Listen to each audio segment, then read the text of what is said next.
Welcome back, everybody. This is Eric and Chad here with Iraq Veteran 8888. Today, we've got another Gun Gripe episode for you. We're going to be talking about hoplophobia. What? Hoplo comes from the Greek word weapon, and it is a morbid fear of weaponry, namely in this situation, guns. We're going to be talking about the morbid fear of firearms. What causes it? What makes people think this way? Hollywood, are they to blame? Is society to blame? We'll dive into this subject a little bit. Are we to blame? Are we to blame? I'd like to take a moment to thank our friends at Sonoran Desert Institute for supporting Gun Gripes. They've got some great gunsmithing programs if you're wanting a career in firearms technology. They accept all different types of financial aid. So if you're a military veteran, you got your GI Bill and whatnot, you can definitely get that to work for you. Check them out. They've got wonderful programs. They're great people. Excellent distance learning programs in the field of gunsmithing technology. So check them out, Sonoran Desert Institute. Okay, so we were actually having lunch, and we got to talking about how people tend to have this crazy morbid fear of firearms. We can't talk about normal things at lunch. Of course not. Well, but it's kind of normal for us. But that's what Gun Gripes is. Like Gun Gripes, you know, when we think of something crazy that we want to discuss, we discuss it. The Gun Gripes are a vehicle in which we share our mental adventures, if you will. Mental adventures. Yeah. So the story came up about our good friend Barry, who's no longer with us, of course, but he used to teach like NRA pistol classes and stuff at one of the local ranges when he was not working at Moss. And more times than not, there were mostly women, no offense, but there were other people as well, but a lot of times it was mostly women that just could not get past even touching a firearm, and they were so morbidly afraid of that gun. This inanimate object was going to jump out and hurt them. And phobias are a real thing. I mean, you've heard of obviously arachnophobia, right? But there's all kinds of phobias. We were looking up one that's a phobia of machinery, like mechanophobia, I think is what it's called. Mechanophobia is a type of specific phobia that involves a fear of machines or anything mechanical. Which a firearm could fall into that category. Just seeing that object, I mean, in this case, we're talking about firearms, can make a person just anxious and fearful and want to back into a corner, and they start breathing faster and the heart rates go up and the adrenaline starts pumping, and it's a physical reaction to an inanimate fear or a fear of an inanimate object that society as a whole, okay, when we look at, like Eric mentioned, Hollywood, not only the media, powers that be in the Congress, things that the presidents have said over the past, things that maybe friends and family have said, your parents have maybe said, have ingrained this fear of guns in you. Like, guns are something to be afraid of. Like, oh my God, it's going to hurt me. If it goes off, well, I mean, there's a logical explanation for things, and a gun isn't just going to hurt you. It has to have action behind it. It has to have the will of someone behind that firearm to actually do, good or evil. And in this case, they think that it's going to do some evil to them and hurt them.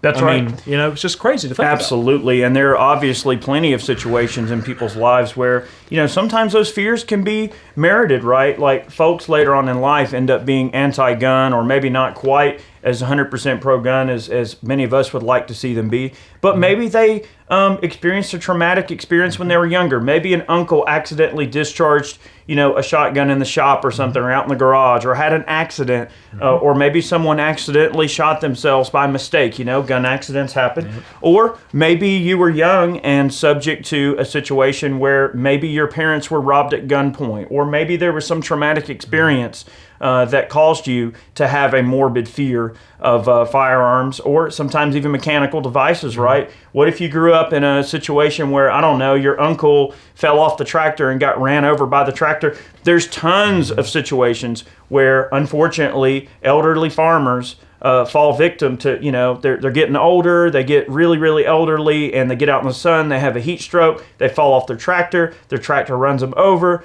and unfortunately kills them. And there's been plenty of situations like that. Imagine being a young person that's going to go take your grandfather, a nice cold glass of lemonade, and all of a sudden the dang tractor's done ran your grandpa over. So there are many situations where we have these traumatic experiences, and they sort of, factor into our overall holistic view of life, right? So it's normal for us as human beings to go, all right, well, I saw this really terrible thing. So now, yeah, I don't like big machines and all these crazy moving parts because I saw this terrible thing happen, right? Or same thing with firearms. But the difference is firearms are approached on such a different level culturally, right? As Chad mentioned, plenty of, how many situations have you seen in Hollywood movies or in the media where firearms are portrayed in such a negative light? All right, who usually uses firearms in movies? It's usually the bad guy. It's always the ninjas jumping down with the Uzis, or it's the, it's always some situation where we are psychologically and morally primed to think that, all right, because someone has a firearm, they are intending to do something bad with it.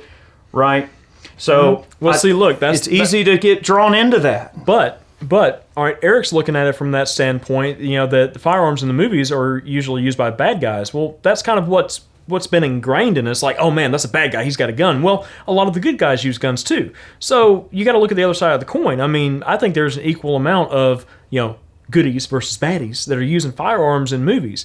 And the good guy always comes to save the day, and a lot of times he's got a gun, of course. I mean look at RoboCop. Yeah. And the way his gun comes out of his leg. Yep. I mean, how can you not? I mean, the dude has a full auto pistol that comes out of his leg.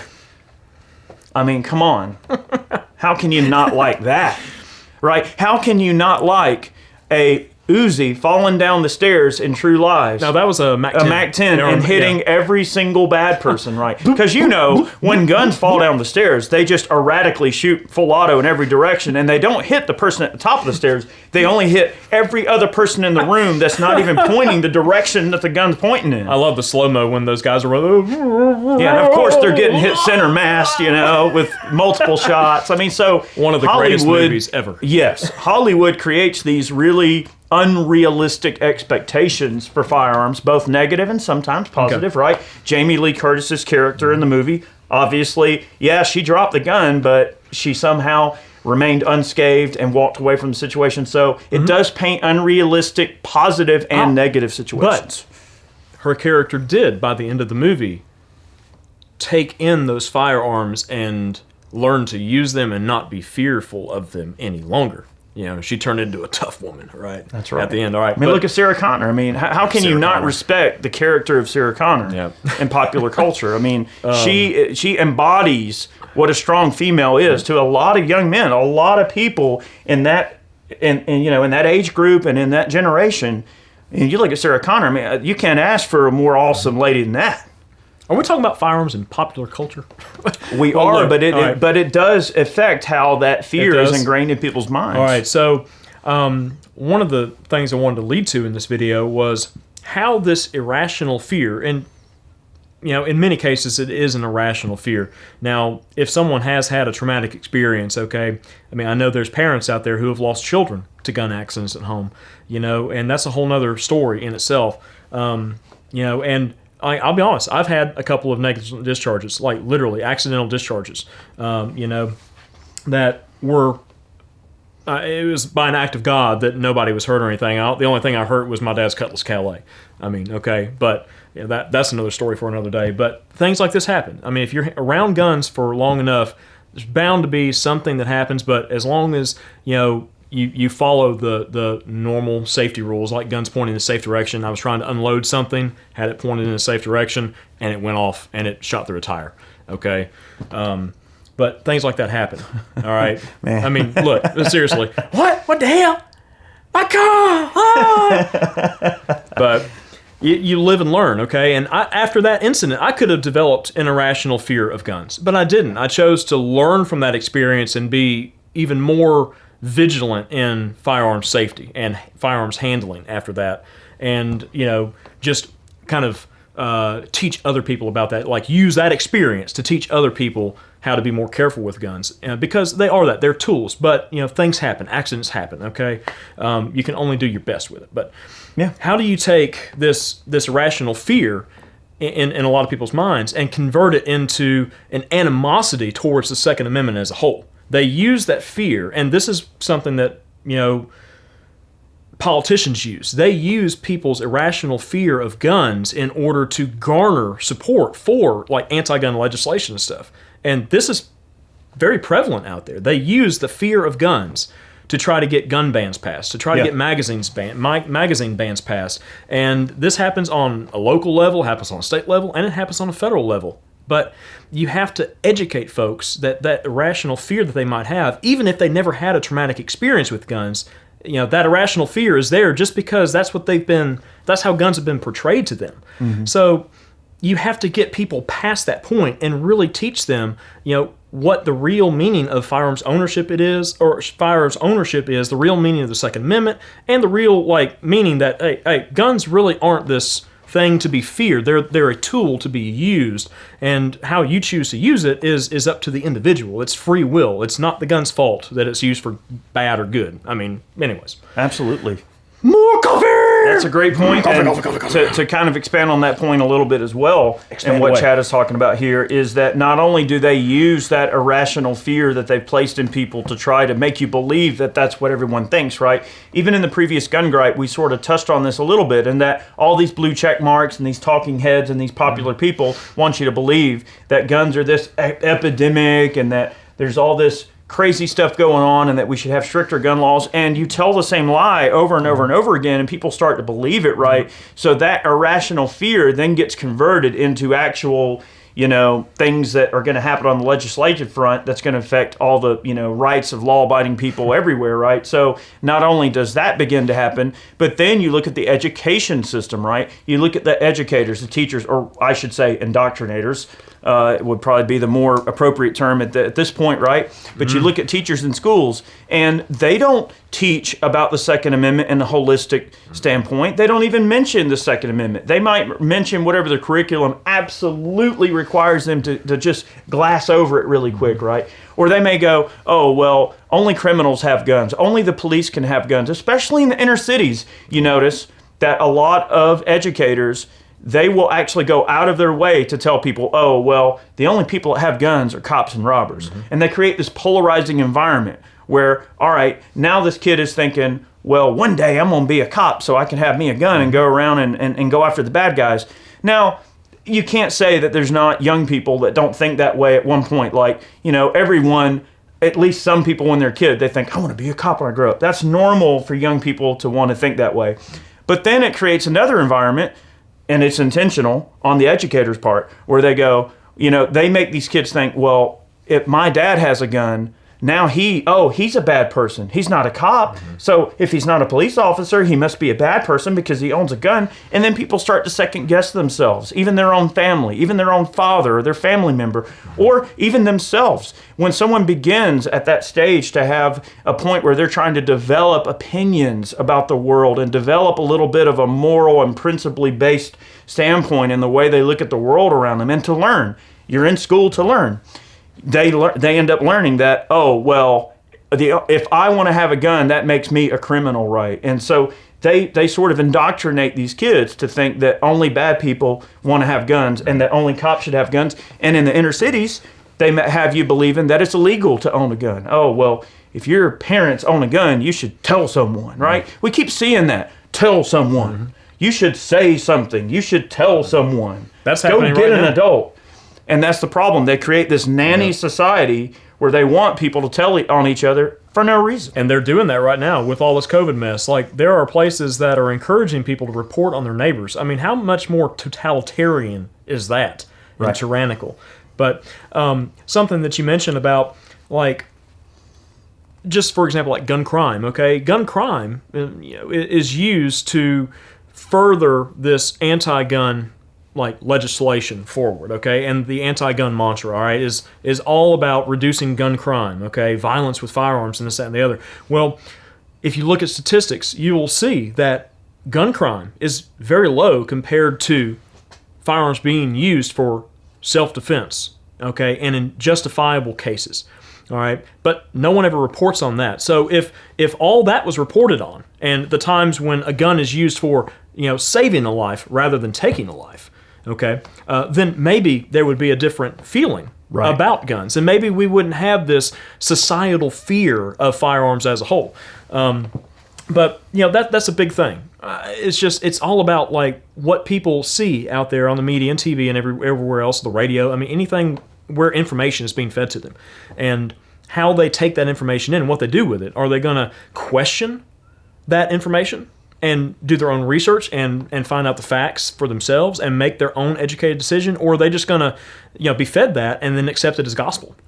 And oftentimes, erroneously, I might add, what ends up happening is when the facts do not support the narrative for why they want a certain piece of legislation passed, they're going to always default to emotional response. Absolutely. So if the data does not back up their claims on what's going on, they're going to try to manipulate the masses by using their hearts and their feelings and try to control, the passions that people have. And I get it. Human beings in general are passionate about things. We don't always make logical decisions, right? Sometimes we make decisions based on emotion, and when the emotion should be sort of removed from the scenario when you're talking about something that literally only requires you to know the facts behind a certain thing. And like the way that I always approach it is I go, okay, what would Spock think? Like in my mind, I'm like, okay, are you being an emotional person or are you being Spock?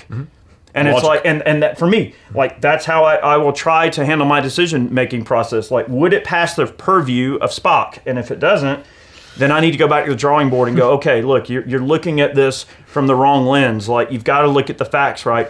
And it's easy to get wrapped up in your feelings, how you feel about something, especially when the media, as Chad said, they're not going to report the good things that happen with firearms. All the times that a concealed carry permit holder, I'm all for constitutional carry, by the way, but when someone carrying a firearm uses it to defend themselves or property or their family, you don't ever hear about that. They're always going to report all the negative stuff, right? So could you imagine if you went to look at a product, a good or service or something online, and you went to read the reviews, and imagine if every positive review was hidden and all you saw were all the negative reviews and there was not a single positive review. After a while, you'd be like, wow, this product sucks. But what they don't tell you is that there's 30,000 positive reviews that you never got to see, and they only show the, 20 or 30 negative things. And then that's all you have to draw your consensus based off of is that small pool of information instead of being fed the information from a holistic standpoint from a non-biased source.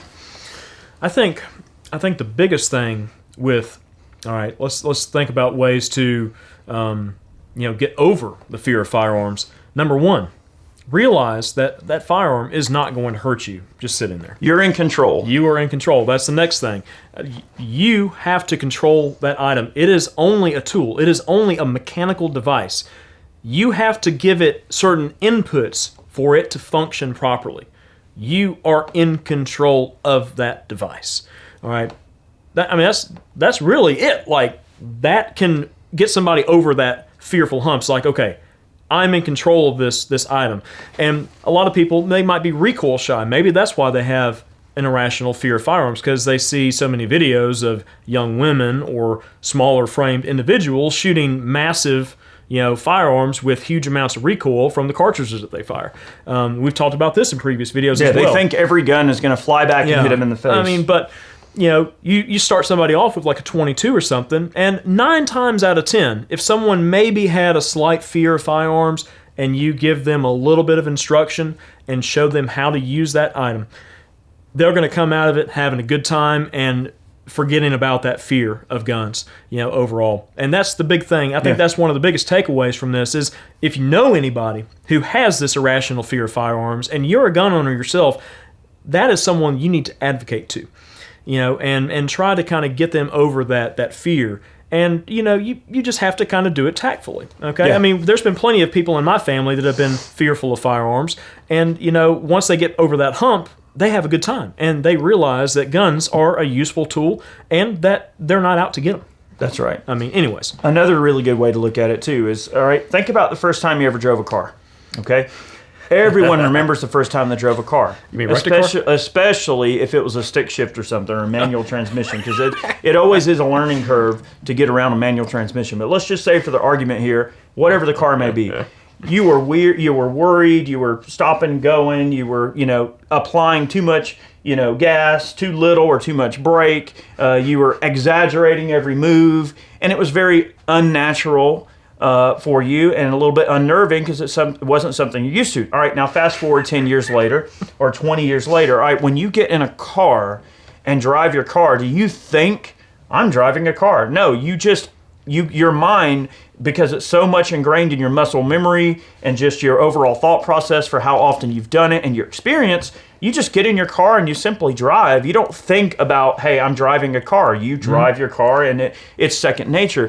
Firearms are very much the same way, right? There are certain things that we do when we encounter a firearm, right? Like, what do people do? They pick the gun up. The first thing they're going to do, they go through and instinctively, without even thinking about it, remove the magazine, check the action, make sure the weapon's clear. Most people, it's ingrained in them that that's just what you do when you encounter a firearm. And if we teach our youngsters and our upcoming generations that you treat firearms with respect and treat them as a dangerous object, which they certainly can be dangerous in the wrong hands or incorrectly handled, then people understand that just like a vehicle can get driven off into a ditch with you in it alone and you hurt yourself and or worse, die, or accidentally, I don't know, or purposely do something crazy with it, right? So vehicles are dangerous. So it's socially acceptable for us to tell our kids, all right, well, you keep it between the yellow lines, and here's the dotted line, and here's the stop sign, and here's the road signs, and here's your turn signal. We do all these things so that we're safer. And then we teach our kids right from wrong when it comes to like how to get behind the wheel of a vehicle, which is a potentially very deadly object, right? So why should firearms be treated in any different of a way? Our society has created this situation where firearms are tucked off into a dark corner and they're not treated with the same level of respect as anything else. And then society wants to scratch their heads why some accident happens or something crazy happens, but they're not providing an environment where people are encouraged to train their children on safety. They're removing gun programs from schools, like after school rifle team, or even if it's just pellet rifles, just getting the youngsters to understand the mechanics and handling of those items could go a long way in just changing the culture for the better. They don't want to change the culture. They want to control the culture. You know, that's the issue. They want to, well, it's been happening for years, but marksmanship overall has been removed from school programs, like public school programs. And like marksmanship is just like any other sport. But I feel it teaches a lot more, you know, for not only responsibility, because you are handling an inherently dangerous object, you know, if handled improperly, like Eric mentioned. But, you know, if you're doing like, say, 30-meter air rifle or something like that, or I'm sorry, 10-meter air rifle, you know, you're geared up, you're shooting offhand and stuff, you've got to have certain positioning, you've got to have certain breathing, you've got to think about all these different factors that go into, you know, producing the result that you want to see. You know, all that takes a certain mental capacity, and teaching youngsters how to do that can really improve them moving forward in life, you know, on how they handle complex situations and figure out like how to solve a problem or do things better. And it just teaches good character, you know, learning about things like that early on. But something I wanted to mention going back. It teaches you the ritualistic component of understanding and discipline. Well, yes, exactly. And, you know, also you're being ingrained with, you know, that feeling of like being an American, okay, exercising your Second Amendment rights, like, you know, marksmanship training, like this is what Americans do. They shoot guns, right? Yeah. But you were talking about most the car. of us do. You were talking about the car analogy, and I'm thinking like, I don't know if I was more afraid of the car or afraid of my father screaming at me if I did something wrong. Yeah. I mean, you can get a learner's permit at what, 16 years old? 15, yeah. 15, yeah, 16 years old. So a 16-year-old can get behind the wheel of a car and ride around in a potentially deadly object and no telling what. I mean, I'm not saying I disagree with youngsters getting a license. I don't have a problem with it. But why are we going to, you know what I mean? Like, what double standard do we apply to our society when we literally allow everything else that can hurt people, but then guns is somehow this taboo idea? So that's why there's this morbid fear of firearms and the morbid fear of the misunderstood mechanical abominations that exist. And that fear is because of ignorance, right? So there's a cure for ignorance. Ignorance can be a choice. For some, it is a choice. They prefer to have their, you know, head dug down in the sand, and they don't want to accept and face reality head on. And then there's a type of ignorance where it can be cured, right? ignorance just means you don't understand. So it's okay to have a morbid fascination or fear. But in this case, a fear of guns. It's okay to be scared. But you don't have to choose to be that way forever. You can overcome your fear, and you can understand that it's just a mechanical device, no different than a car or train or a boat or an airplane, anything like that. I mean, you can definitely hurt yourself in a boat or anything, any type of watercraft or anything, just as quick as you could with a firearm. So just something to consider. I was trying to find what the word was for morbid fascination of guns, not morbid fear of guns, but I'm coming up with... So, is there a... There's got to be a word for that. Yeah, so what's the opposite of a phobia? I don't know. Let's see. Let's see. Yeah, we need to know. Ask Google. Opposite Google knows everything. Of Yeah, gun? what's an opposite... No, what's just opposite of a phobia in general?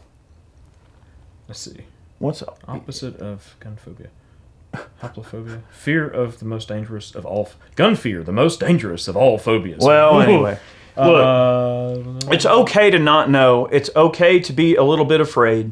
Let's see. But ignorance can be a choice, and you have a choice to educate yourself. Channels like ours, I mean, there's plenty of other gun channels on YouTube. There's plenty of other personalities or people, if you will, whatever, like ourselves, that are posting all kinds of content on various platforms.